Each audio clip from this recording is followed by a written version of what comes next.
Hi guys! Welcome back again to my YouTube channel at kung bago ka lang dito sa aking YouTube channel, don't forget to click the notification bells para palagi kayong updated sa mga video ko. So for today's video guys, ay magdi-date kami ng asawa kong apam. Bago muna ay pupunta muna kami sa favorite store niya kasi meron siyang bibilhin na mga libro kasi mahilig siya magbasa at mga paborito niyang miniatures guys. For today's video ay Boodle for today video guys. Tingnan nyo, yan po yung labas ng store. Napakaganda. At guys, nandito na po kami sa labas ng store. At tingnan nyo naman guys, papasok na kami. Mahigwagang pintuan, pagbuksan nyo kami. Tararan!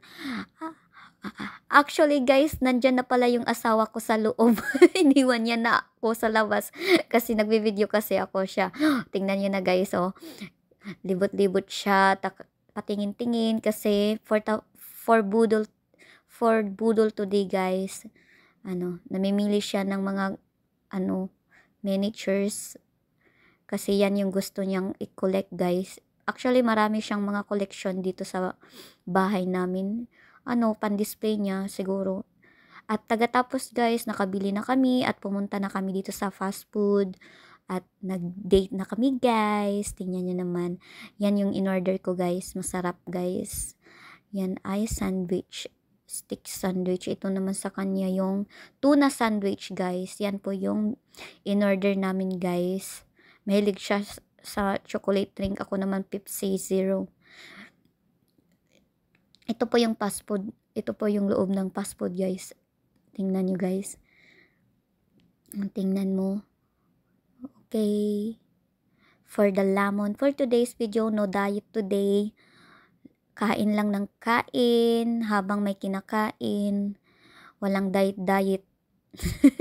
Walang diet. Tingnan naman guys si Madam Auring. O, diba? Okay ba? Kakain na siya. Tingnan niyo, walang diet ngayon guys.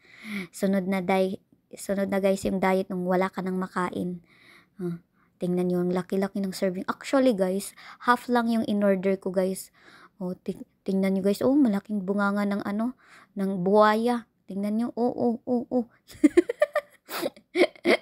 For the lemon for today's video guys. Walang diet. Tingnan nyo naman, Huwag kang pasosyal. Pasosyal, huy. Huwag mong ipakita sa kanila na para kang kumain na buhaya. Pasosyal. No, di ba? Pasensya na guys. Hindi ko kapag pagkain na yung pinag-uusapan, wala nang pasosyal, wala nang arte-arte guys. Hindi na pwede magpa-arte-arte kasi tingnan nyo naman. Ang sarap-sarap kaya ng kinakain ko ngayon guys. Actually guys, namimiss ko yung mga pagkain natin sa Pilipinas, yung mga dinuguan, paksiw na isda, mga paborito ko. Mga paksiw at saka yung kinilaw, yan ang paborito ko guys. Kinilaw, pero dito guys, mostly yung fast food nila dito at mga restaurant nila dito guys, wala silang isda. Like, meron silang isda pero iba yung lasa nila guys. Ibang lasa ng isda nila at hindi ko mga kilala. At saka mas gusto ko pa talaga yung mga pagkain natin sa Pilipinas. Wala talagang tingnan nyo naman guys, yung mga uso kasi nila dito, yung burger, footlong, ba yan, footlong, like, mga mahilig sila sa mga mga burger, pizza, mga tinapay, mga guys, kaya tataba ka talaga dito guys, kung pupunta ka dito, tataba ka talaga guys, kasi mahilig sila sa matatamis at sa mga tinapay guys, mga, mahilig silang fast food.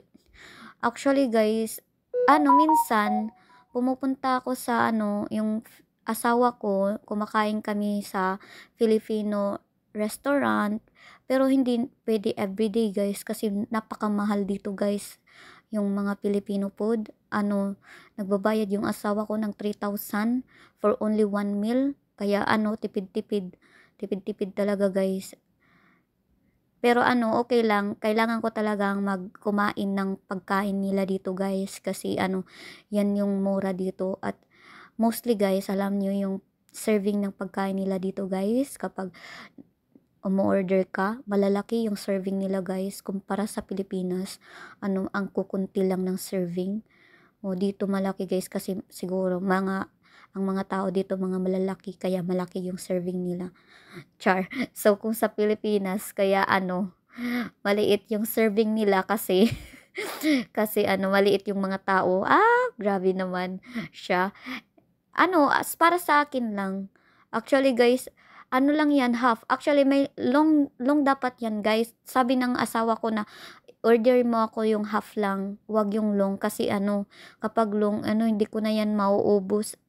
To be honest talaga guys, hindi ko nga naubos niyan. Kalahati lang po yung naubos ko niyan. Yung asawa ko umorder siya, malaking sandwich. Malaki po yung in-order niya. As in, niya, naubos niya guys. Ako guys, kalahati nga lang yung in-order niya, hindi ko pa rin naubos guys. As in, promise. Sobrang laki talaga. Tapos, yung bago pa lang ako dito guys, ano ba yun, naninibago pa ako sa mga pagkain nila, sa panlasa nila, feeling ko nagkasakit ako dito, yung hinahanap-hanap ko yung mga pagkain natin dyan sa Pinas, pero kailangan talaga, no choice. Tapos pagka 3 months na kasi ako dito, parang medyo nasasanay na ako sa mga pagkain nila guys. Masarap naman, pero oo, masarap. Dati hindi ako mahilig yung mga salad-salad, mga dahon-dahon. Opo, di ako mahilig niyan. Pero pumunta ako dito, oh yes, paborito ko na yung mga salad-salad, yung mga kadahon-dahonan, para kang kambing. Oo guys.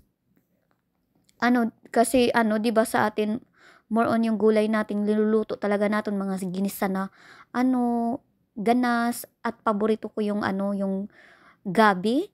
Udlot ng gabi yan pong paborito